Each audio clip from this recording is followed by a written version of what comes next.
Doctrine of indoor management, जिसको टर्कवान rule भी बोलते हैं, this is exception to doctrine of constructive notice.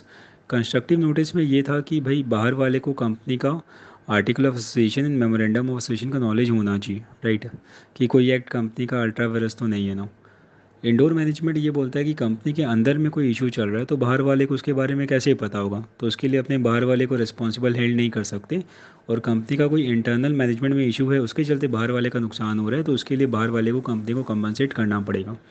तो इसमें एक केस लो है बहुत सही, वैसे royal British bank versus Turquand, जो कि इंपॉर्टेंट भी है, I repeat, royal British bank versus टर्कवांड।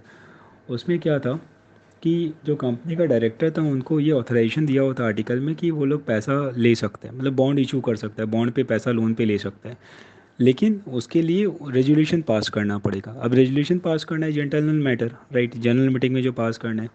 तो डायरेक्टर ने पैसा ले लिया टर्कवांड से, राइट। अभी हुआ क्या कि in the mean time company बोला कि वो लोग पे नहीं करेगा क्योंकि कोई रेजोल्यूशन पास नहीं हुआ था। तो कोर्ट ने बोला कि भाई कंपनी को पैसा देना पड़ेगा क्योंकि कंपनी के अंदर रेजोल्यूशन पास हुआ कि नहीं हुआ ये बाहर वाले को पता नहीं चल सकता।